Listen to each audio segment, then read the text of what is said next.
Hello everyone, Adrienne Johnson, University Life Coach here. I just wanted to talk to you a little bit about a question that was brought within our coaching group about a tool called the anger process. It's by John Gray, and it was introduced to our coaching group by Maya Behrens, our life coach. The question was brought by Savina Cavallo, which pretty much was asking all of us what our interpretations of it were and how we had grown from it, what we had experienced with using the anger process. And Crystal Church, another life coach in our group, had an excellent response, and I'll try to post that later with her permission on my blog. But really, I'll post this anger process by John Gray onto my blog also, so that you can take a look at exactly what it entails. But I wanted to tell you a little bit about what has changed for me.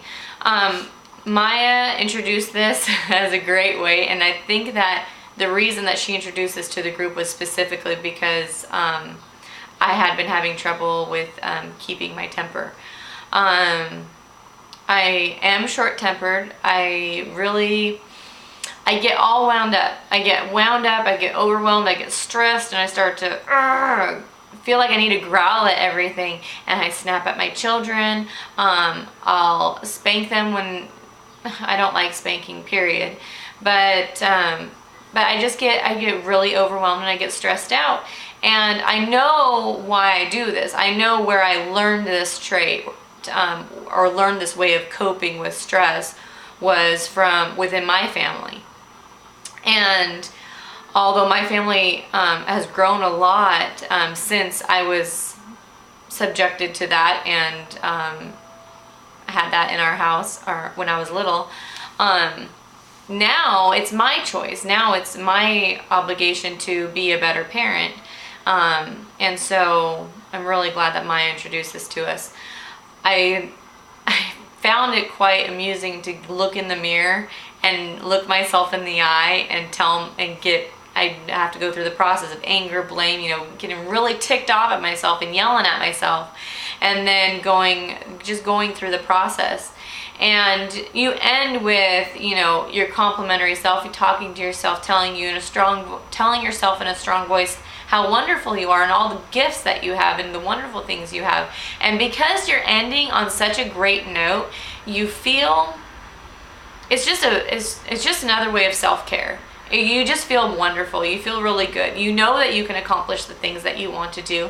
You know that you can be a better person. You know deep down inside that you are that person.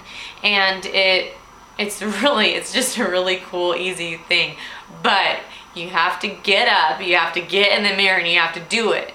And you can't laugh at yourself. You have to be serious about it, and you have to want that change. And it's extraordinary. Honestly, I can't think of the last time that I swatted my children. I can't think of the last time that I got short with them. I know that that's also in part to working with Maya and our support group and Crystal and Savina and Heather and also working through all of my baggage and letting go of things. But I have to attribute to the now tool, when you're in the present and you're angry, using the anger process. Because as you're working through things, your temper's still gonna spike up. It's just gonna happen. You can't expect changes overnight. You can expect changes to slowly progress into wonderful things, but you're still gonna lose it. And so that anger process lets you lock yourself in your bathroom and take a break from what's going on and let it all out. And I know it's helped me, having really small children who love to get into trouble and who are boys, so they're naturally aggressive. But it's also helped me with my anger with my family and my husband, and even with my coaching group. They're pointing out things that I don't want to see about myself, and that can be really hard. And you're angry at yourself for having these faults, and so doing the anger process helps you find the gifts in yourself. Finding the gifts, that's another tool by Maya. Specifically, she did that. And It's a wonderful tool. So I hope you look it up on my blog, adriansummer.blogspot.com. I will put that. I think that's the email. I bet our website. I better check that out. I will post it on my YouTube site so that you guys can go to my blog and you can check out the anger process. And then I hope you also check out from my blog spot. You can also see the other blogs that I follow, which are Crystal Church and Savita Cavallo. They have wonderful tools and tips posted on their blog. And anyway, I hope you enjoy your journey and learn from this video. Thank you and have a wonderful day.